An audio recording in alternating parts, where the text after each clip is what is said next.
মা শ্রী অরবিন্দের রাতুল চরণে প্রণাম জানাই। উপস্থিত সকল ভক্তবৃন্দের প্রতি আমার প্রণাম। আমি যেটা পড়ছিলাম, সমসাময়িকের চোখে শ্রী অরবিন্দ, পৃথ্বীন্দ্রনাথ মুখোপাধ্যায়ের লেখা। এটা বইটা পড়তে পড়তে যত এগোই তত অসাধারণ সব তথ্যগুলো যখন পাই, সবার সঙ্গে শেয়ার করার জন্যে যে মনটার মধ্যে একটা অদ্ভুত ব্যাকুলতা এসে যায়। তখন আজকেও সেরকম যে অংশগুলো পড়ছি, অসাধারণ সব তথ্য।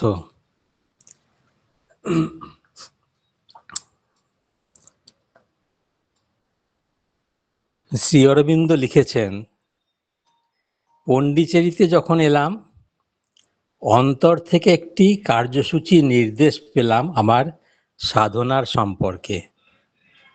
আমার দিক থেকে তা আমি পালন করে চললাম, কিন্তু তার সাহায্যে অন্যদের বিশেষ সাহায্য করতে পারছিলাম না। এমনি সময় এলেন মীরা, এবং তারই সাহায্যে আমি বাঞ্ছিত পথটি আবিষ্কার করলাম।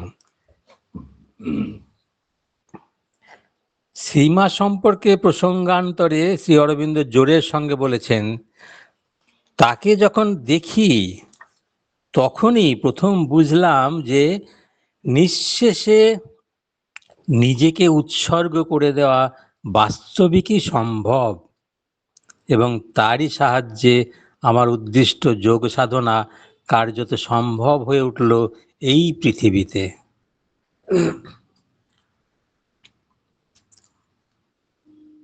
আর একটা অসাধারণ তথ্য, 1920 সালে শেষের দিকে চন্দননগর থেকে শ্রীমাকে কয়েকটি প্রশ্ন পাঠানো হয় তার নিজের সম্বন্ধে। সম্ভবত এই প্রথম ও এই শেষবারের মতো শ্রীমা তার সম্পর্কীয় কোনো প্রশ্নের জবাব দিলেন, কারণ শ্রী অরবিন্দের মতো তিনিও আত্মপ্রচারে সম্পূর্ণ বিপক্ষে। প্রশ্ন দুটো আলাদা করে লেখা নেই, কিন্তু শ্রীমার লেখার মধ্যে দিয়ে প্রশ্ন দুটো রয়ে গেছে। এরপরে খানিকটা অংশ শ্রীমায়ের লেখা, যেটা বলেছেন লেখক, সম্ভবত এই প্রথম এবং শেষবার মা নিজের সম্বন্ধে খানিকটা লিখেছেন। শ্রীমা লিখেছেন, কবে এবং কিভাবে আমি আমার জীবনের ব্রত সম্বন্ধে সচেতন হলাম, এবং কবে এবং কিভাবে আমি শ্রী অরবিন্দের দর্শন পেলাম, এই দুটি প্রশ্ন আমায় করা হয়েছে, এবং তার সংক্ষিপ্ত উত্তর দিতে আমি প্রতিশ্রুত। আমার ব্রত সম্বন্ধে সচেতন হওয়া, ঠিক কখন সে সচেতনতা এলো বলা কঠিন। যেন আমার জন্মই হয় এই চেতনা নিয়ে, এবং মন ও মস্তিষ্কের পরিণতির সঙ্গে সঙ্গে এই চেতনার যথার্থ ও সম্পূর্ণতারও পরিণতি আসে। 11 থেকে 13 বছর বয়সের মধ্যে চৈত্তিক এবং আধ্যাত্মিক এক অভিজ্ঞতা পরম্পরা আমার কাছে ভগবানের অস্তিত্বই খালি উদ্ঘাটন করে দিল না, মানুষের পক্ষে তার সাক্ষাৎ লাভ করা যে সম্ভব, চেতনায় এবং কর্মে তাকে পূর্ণরূপে অভিব্যক্ত করা, এবং পৃথিবীর বুকে এক দিব্য জীবনে তাকে যে প্রকট করা সম্ভব, তাও উদ্ঘাটিত করল।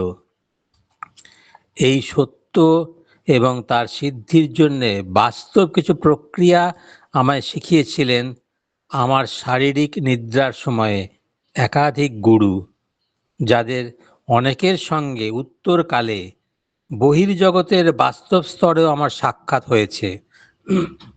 আরও পরে বাহ্যিক এবং আভ্যন্তরিক প্রগতির সঙ্গে সঙ্গে এদেরই একজনের সঙ্গে আধ্যাত্মিক ও বাস্তব জাগতিক সম্পর্ক আমার কাছে উত্তরোত্তর স্পষ্ট এবং তাৎপর্যপ্রসূ হয়ে উঠল। এবং যদিও তখন আমি ভারতীয় দর্শন এবং ধর্ম সম্বন্ধে খুব কমই জানতাম। আমি মনে মনে তাঁকেই শ্রীকৃষ্ণ বলে ডাকলাম এবং আরও জানলাম যে তাঁরই সঙ্গে একদিন যাকে এই পৃথিবীর বুকেই খুঁজে পাবো আমি, আমার ঈশ্বরদত্ত ব্রত উদযাপন করতে হবে। ভারতবর্ষে ফিরে আসতে চাইলাম সর্বান্তকরণে, যে দেশকে আমি সর্বক্ষণেই আমার মাতৃভূমি বলে গণ্য করেছি, এবং 1914 সালে ভগবান আমার সেই বাঞ্ছা পূর্ণ করলেন। শ্রী অরবিন্দকে দর্শন করা মাত্র আমি তাকে চিনতে পারলাম।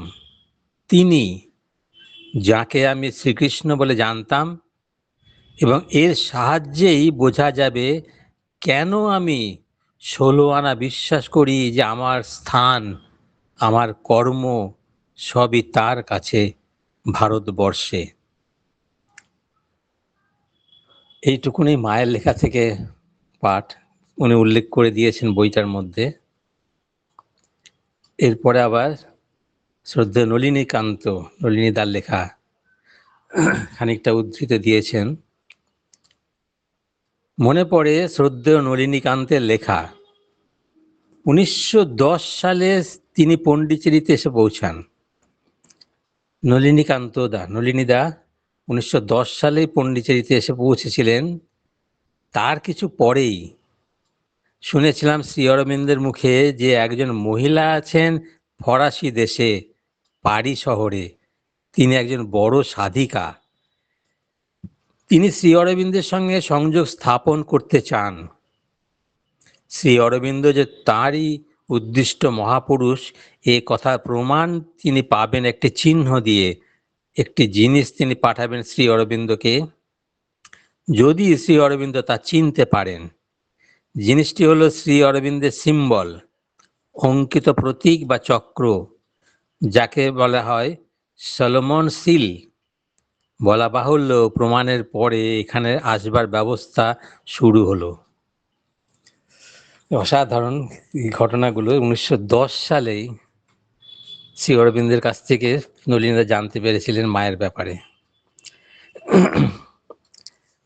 মা আমাদের, তারপরে নলিনীদার লেখা, মা আমাদের সাধনার অর্থাৎ যোগ সাধনার গুরু।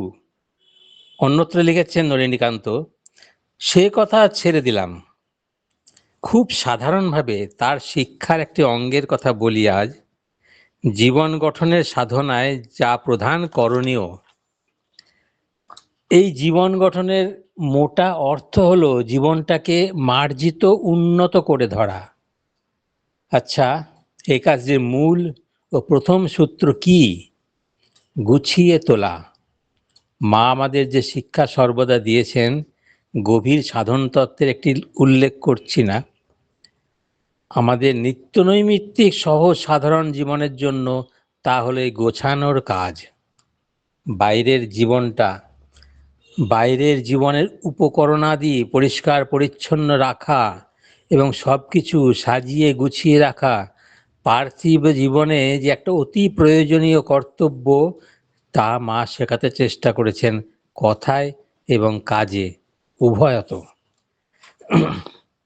যা হোক, আমি বলেছি মা প্রথম থেকেই আমাদের, মানে পুরাতন যারা আছে তাদের কাছে মা হয়ে আসেননি, এসেছিলেন বোধহয় শ্রীময়ী হয়ে। তাকে গোড়ায় আমরা বন্ধুভাবে, মিত্রভাবে এবং একান্ত সহজভাবে গ্রহণ করেছি। প্রথমত শ্রী অরবিন্দ নিজে তাকে ওভাবে গ্রহণ করেছেন বলে, দ্বিতীয়ত তার গুণের জন্যে।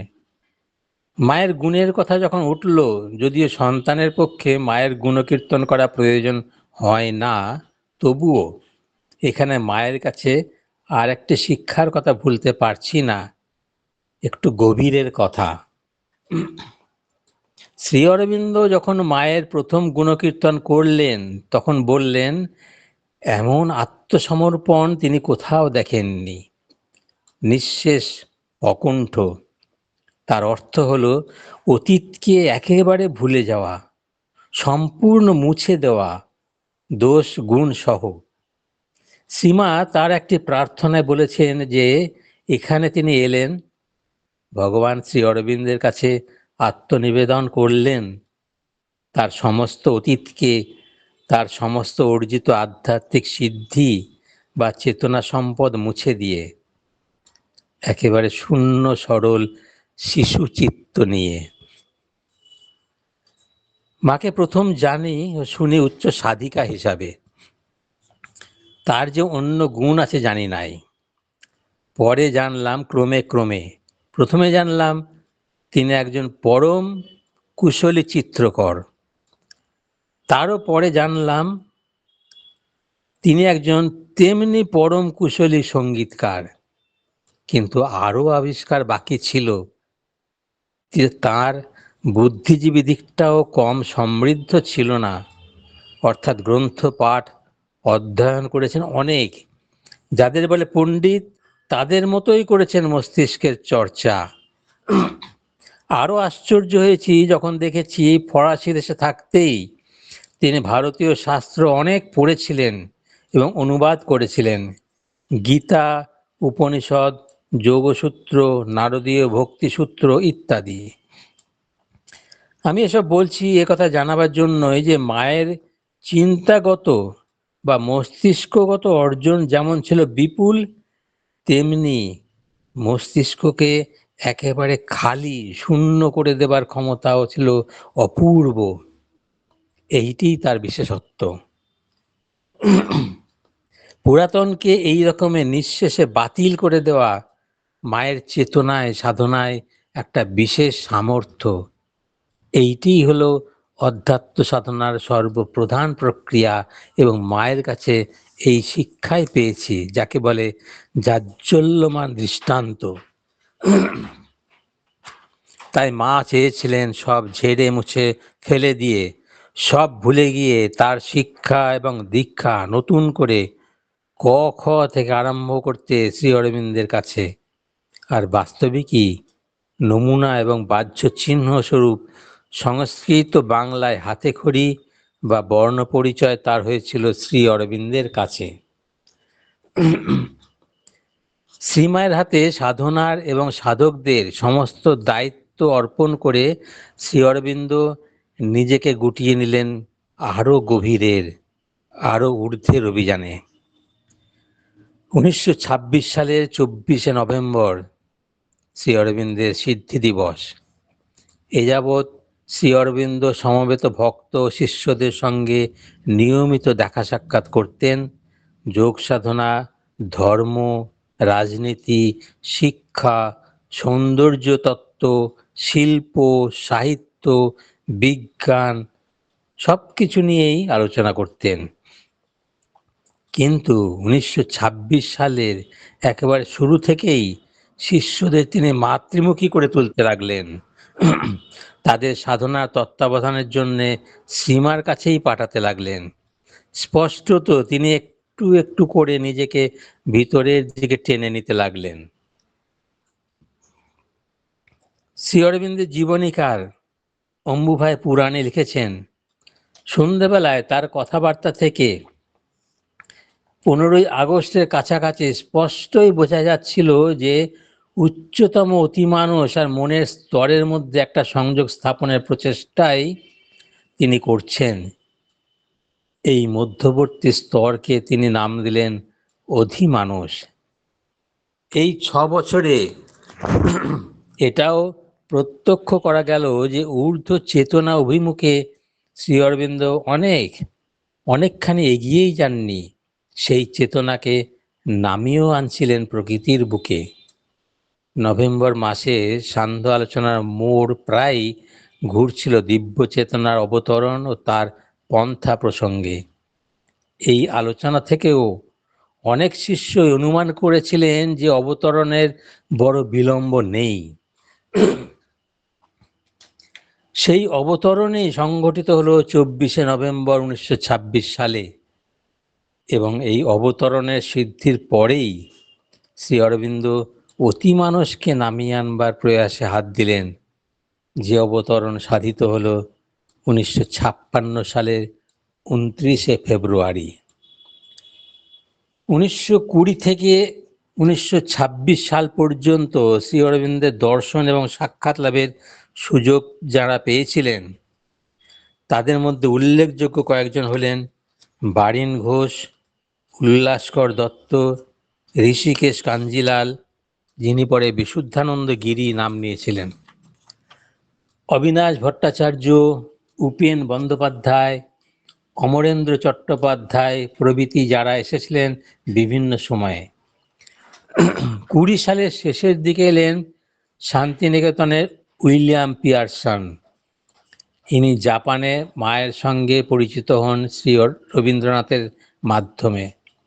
1921 সালে তিনি আবার এসে মাসাধিককাল কাটালেন শ্রী অরবিন্দ ও শ্রীমায়ের আধ্যাত্মিক সাধনার শিক্ষা নেবার উদ্দেশ্যে। শ্রী অরবিন্দের রচনাবলীর মধ্যে তিনি পেয়েছিলেন তার আধ্যাত্মিক অন্বেষণের সার্থকতা। এই বছরেই ডাক্তার মুঞ্জে এসে শ্রী অরবিন্দের আতিথ্য গ্রহণ করেন এবং ভারতের রাজনৈতিক ভবিষ্যৎ সম্পর্কে দীর্ঘ আলোচনার সুযোগ পান।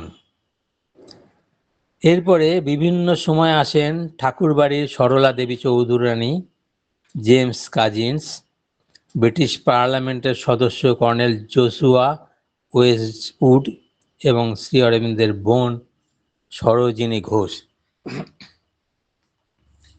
1923 সালের 5ই জুন বেলা 3:30টার সময় দেশবন্ধু চিত্তরঞ্জন শ্রী অরবিন্দের সঙ্গে সাক্ষাৎ করেন।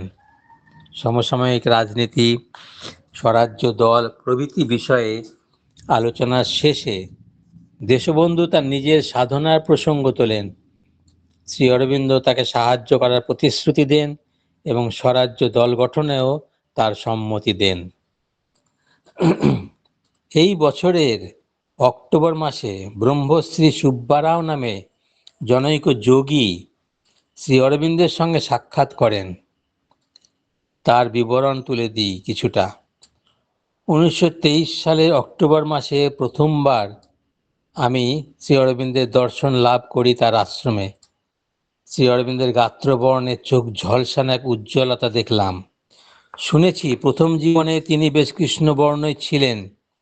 কৃশতনু, উচ্চতায় গান্ধীজির চেয়ে বেশি বড় নন, চক্ষু দুটি অতিশয় আয়ত দৃষ্টি, অন্তর্ভেদী, সায়কের মতোই তীক্ষ্ণ, কণ্ঠ তার মৃদু হলেও শ্রুতিগ্রাহ্য, দ্রুত এবং গীতময় তার রেশ, বাচনভঙ্গিও তার স্বচ্ছন্দ, গতিময় এবং স্ফটিকের মতোই তার স্বচ্ছতা, স্থানে স্থানে বিশ্লেষণ ধর্মী।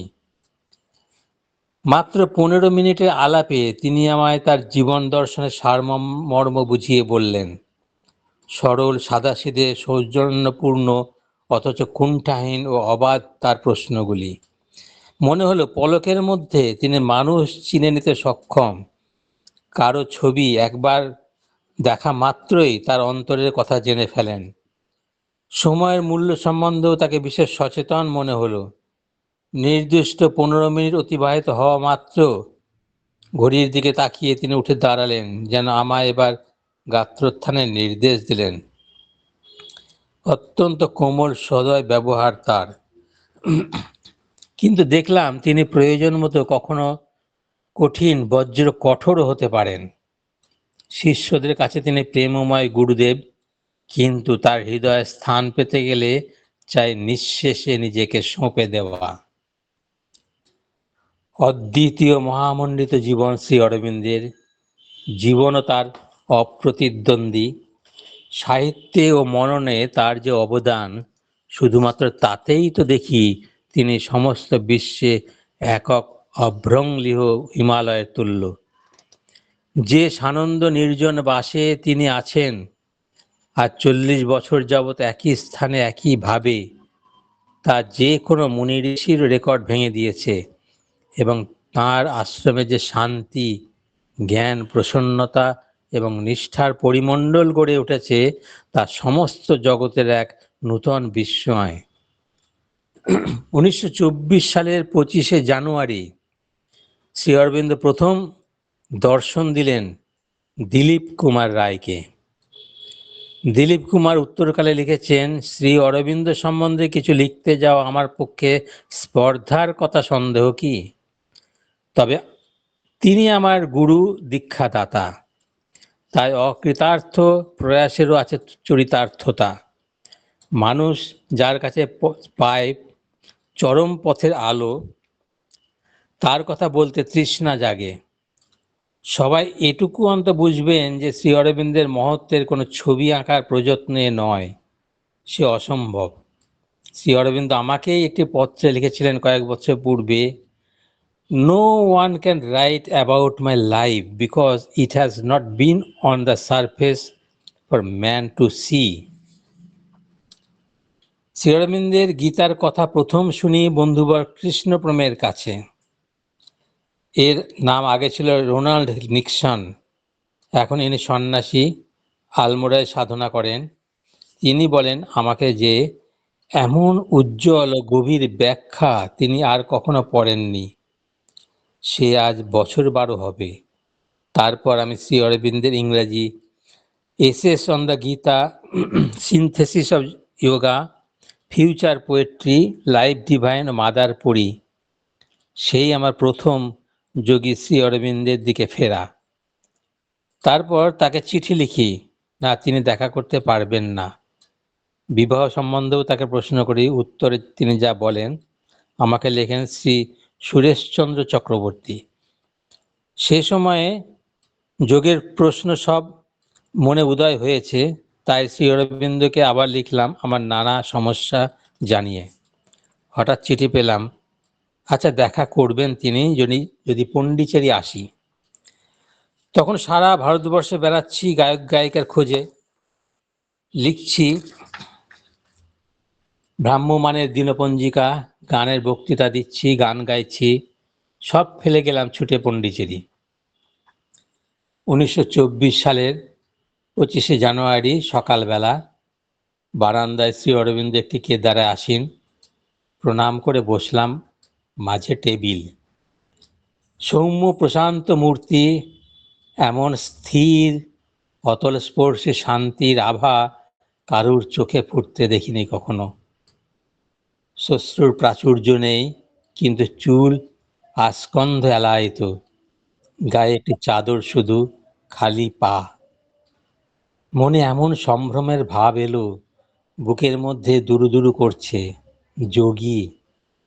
এর আগে মঠের সন্ন্যাসী, বড়জোর 2-1 তান্ত্রিক দেখেছি, কিন্তু নির্জন বিলাসী যোগী তপস্বীর এত কাছে কোনোদিন আসিনি। বিশেষত এমন যোগী যিনি আমার সম্বন্ধে কিছু খবর রাখেন। পরে শ্রী অরবিন্দ লিখেছিলেন আমাকে যে আমার সঙ্গীত সন্ধিৎসার কথা তিনি শুনেছিলেন ও আমার এই উৎসাহে সাড়াও দিয়েছিলেন। শ্রী অরবিন্দ খানিকক্ষণ আমার দিকে এক দৃষ্টে চেয়ে রইলেন, স্থির প্রেক্ষণে। কি রকম ভাবে ভাবের ঢেউ যে জেগে উঠল প্রকাশ করে বলতে পারবো না, কেবল এইটুকু বলি যে তেমন ধারা দৃষ্টি কখনো আমার চোখে পড়েনি আজ অবধি। যাই হোক, প্রাণপণে নিজেকে সামলে নিয়ে বললাম, আমি এসেছি জানতে আমি আপনার যোগে কোনো রকম দীক্ষা পেতে পারি কি না। শ্রী অরবিন্দ শান্ত কণ্ঠে বললেন, আমাকে আগে গুছিয়ে বলো ঠিক কি চাও তুমি, আর কেনই বা আমার যোগে দীক্ষা চাইছো? কি চাই, কেনই বা? আমি নিজেকে কি জানি যে গুছিয়ে বলবো? এলোমেলো চিন্তাগুলিকে তবু কোনো মতে সাজিয়ে বাগ মানিয়ে বললাম, যদি বলি আপনি আমাকে সাহায্য করতে পারেন কি না, অর্থাৎ জীবনের লক্ষ্য কি শুধু জানতে নয়, পেতেও? এ প্রশ্নের উত্তর দেওয়া সহজ নয়। তিনি বললেন মৃদু কণ্ঠে, আমি এমন কোনো ঈপ্সিত বস্তুর কথা জানি না যা সবারই জীবনের লক্ষ্য হিসেবে স্বীকৃত হতে পারে। জীবনের লক্ষ্য বহু ও বিচিত্র, না হয়ে পারেই না। যোগপন্থীরা নানা লক্ষ্য নিয়ে আসে যোগ করতে। কেউ বা যোগ চায় এ জীবন থেকে মুক্তি পেতে, যেমন মায়াবাদীরা। আবার কেউ বা যোগ চায় প্রেম বা মৈত্রীর আকাঙ্ক্ষায়। কেউ চায় আনন্দ, কেউ বা চায় দিব্য শক্তি, কেউ জ্ঞান। কাজেই তোমায় আগে মনস্থির করে আমাকে বলতে হবে তুমি যোগ করতে চাও কিসের জন্যে। বিপন্ন কণ্ঠে বললাম, আমি জানতে চাই জীবনের সংসারের মানে। নানা অসঙ্গতি ও শতবিরোধের দুঃখ দৈন্য আধি ব্যাধির কোনো মীমাংসা যোগে মেলে কি না। অন্য ভাষায় তুমি চাও জ্ঞান, প্রজ্ঞা। হ্যাঁ, না, শুধু জ্ঞানই নয়, আনন্দও চাই অবশ্য। জ্ঞান ও আনন্দ তুমি যোগে নিশ্চয় পেতে পারো। উৎসাহ পেয়ে বললাম, তাহলে আপনার কাছে দীক্ষা পাওয়ার আশা করতে পারি কি? শ্রী অরবিন্দ তেমনি শান্ত কণ্ঠে শুধু বললেন, পারো, যদি যোগের শর্তে তুমি রাজি থাকো এবং তোমার যোগতৃষ্ণা প্রবল হয়। শ্রী অরবিন্দ বলেছিলেন, provided your call is strong.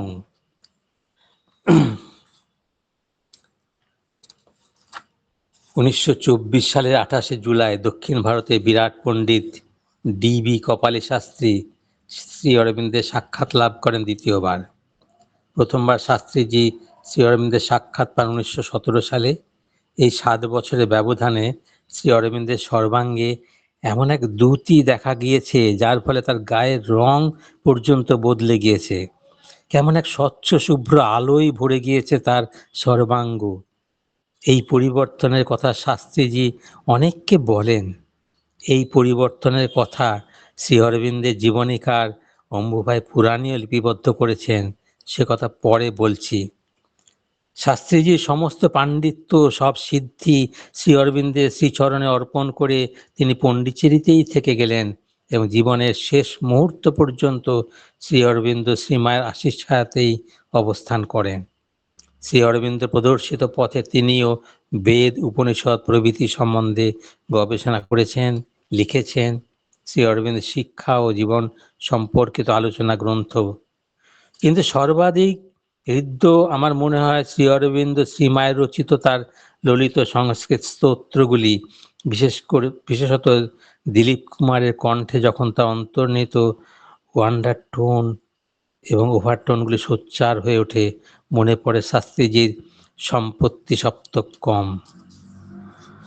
সম্পত্তি সপ্তকম আজকে আর পাঠ করলাম না, আজকে এইটুকুই পাঠ করে আমি আমার আজকের পাঠ শেষ করছি। সবাইকে আমার প্রণাম, মাকে শ্রী অরবিন্দের প্রতি কৃতজ্ঞতা। শান্তিদি তাড়াতাড়ি আরো দ্রুত সুস্থ হওয়া কামনা করি মায়ের কাছে। এইটুকুই আজকে।